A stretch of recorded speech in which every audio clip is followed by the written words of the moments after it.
Oke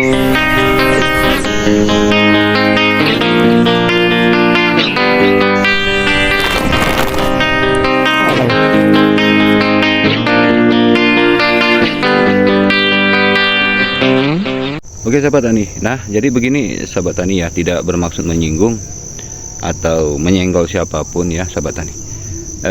Saya di sini akan berbagi di kebun saya ini yang sudah masuk masa buah ya, berbuah sangat banyak sekali. Apakah kita harus bangga Pak atau tidak? Ya kalau saya sendiri sih tidak bangga sahabat tani, tidak bangga. Nah nanti sahabat tani akan lihat sendiri, akan saya tunjukkan buah di kebun kopi saya sangat banyak dan luar biasa. Jadi nanti sahabat tani akan tahu apa alasannya saya tidak bangga. Oke, mari. Nah, berusia 2,5. Jadi semuanya atas nama kopi muda yang saya miliki ini umurnya sama. Jelas karena bibitnya waktu di masa tanam sama semua, setara dan tidak ada yang beda. Nah, oke sahabat tani, ini agak miring kebun kita sahabat tani, berbuah semua ya.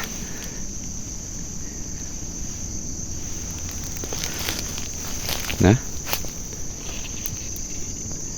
berbuah semua.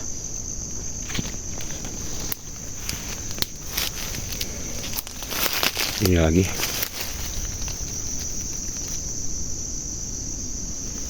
Nah, beginilah sahabat tani kalau kebun kita luas. Jadi kadang-kadang kita harus pintar-pintar bagi waktu untuk melakukan penunasan seperti ini. Ini masih ada tinggal, belum saya ambil ya. Oke, kita ambil.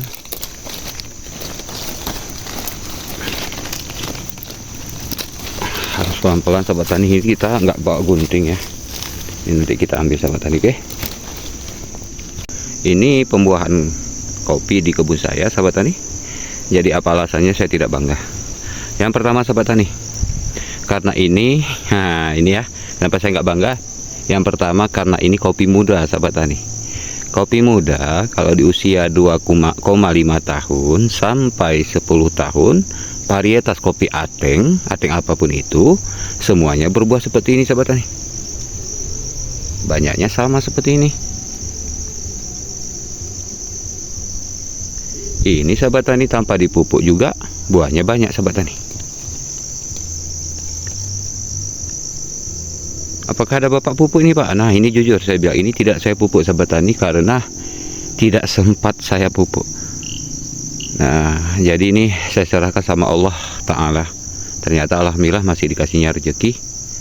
Loh jadi Pak kenapa nggak bersyukur? Bukan cerita nggak bersyukur sahabat tani ya. Jadi alasannya saya tidak senang dengan buah sebanyak ini pun karena saya pikirkan satu di dalam kepala saya sahabat tani, bagaimana caranya mempertahankan buah sebanyak ini sampai puluhan tahun. Itu yang baru bisa membuat kita bangga sahabat tani. Tapi kalau umur kopi masih 2,5 sampai 6 tahun itu masihlah banyak buahnya, atau 9 tahun itu masih banyak buahnya. Coba sahabat tani nengok nanti 9 tahun ke atas ya, kita hitung aja dari 12 tahunnya nanti sampai ke 20 atau 30 tahun, kelihatan di situ baru tanaman kopi kita mengalami kekurangan buah yang super dahsyat. Ada yang terkena penyakit, ada yang terserang ini dan itu ya sahabat tani ya. Itu alasan pertama saya. Tadi yang ini sahabat tani, sekarang kita pindah kemari. Oke, alasan yang kedua, kenapa saya tidak bangga ya dengan buah kopi yang selebat ini, yaitu tentang harga kopi yang merosot ya. Tapi saya dengar di saat ini sudah menanjak naik sekitar 18.000, yang biasanya di waktu itu kisaran 21, 20 ya, sekarang udah naik 18.000. Kita doakan sama-sama semoga kopi Arabica ini di Gayo ini makin naik normal seperti di waktu itu ya sahabat tani ya. Nah itu alasan yang kedua. Dan yang ketiga sahabat tani, alasan yang ketiga sekarang ini masalah pemupukan sahabat tani. Semoga pemerintah juga dengar. Kasihan rakyat, kasihan petani apapun itu, baik petani kopi, cabai, padi dan lain-lain ya. Harga yang kami jual dari kopi ini tidak seimbang dengan pendapatan kami, sedangkan pupuknya harga mahal. Jadi karena harga mahal terpaksa kami kurangi dosis-dosisnya, yang tadinya 2 on menjadi 1 on, yang tadi 1 on menjadi sekian puluh gram gitu. Nah, dan yang kelima, nah ini saya rasa keluhan saya ini juga keluhan masyarakat dan rakyat ya. Yang kelima, kopi Arabica Robusta di Indonesia ini bisa dikategorikan kopi nomor 4 di dunia ya. Nah, di sini kopi kita ini sudah termasuk kategori nomor 4, artinya itu sudah termasuk hebat ya. Dan nomor satunya kan Brazil ya, sahabat tani ya, seperti yang kita ketahui bersama. Nah, jadi yang menjadi permasalahan adalah kenapa harga kopi kita masih juga tidak sempurna naiknya ya. Nah, masih di bawah standar, karena saya pikir itu bukanlah harga standar yang seperti saat ini 18.000, 20.000 itu bukan standar, sahabat tani. Kalau kita yang kebunnya rajin dipupuk, pasti kalau hitung-hitungan akan ketahuan bahwa kita banyak ruginya, banyak rugi dipupuk ya. Habis itu buah yang kita panenkan ini pun karena harganya tidak sesuai, nah mau tak mau kita jual juga, itu pun juga sahabat tani banyak kerugian. Nah itu kalau kita hitung-hitung ya, saya juga sudah melakukan penghitungan sahabat tani, banyak kerugian. Namun apa daya, ya namanya kita petani, mau tak mau teruskan juga ya kan, daripada sama sekali tak ada uang kita kan gitu ya, cuan kita. Jadi ya mau nggak mau kita harus bertani juga. Apalagi kalau kita hitung masalah waktu ya, waktu pekerjaan kita habiskan untuk bertani sahabat tani.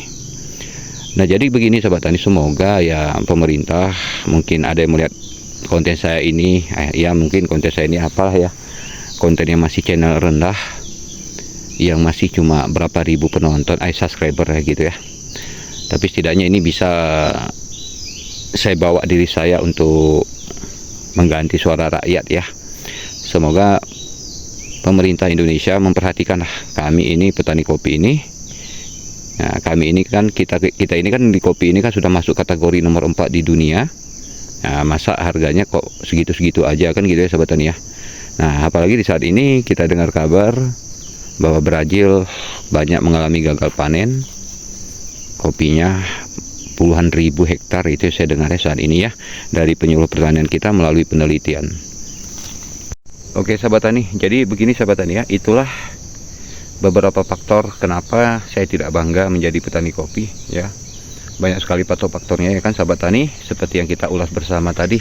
Saya rasa, saya yakin juga sahabat tani mengalami hal itu dan pasti sering mengeluh, namun terpaksa harus dilakukan.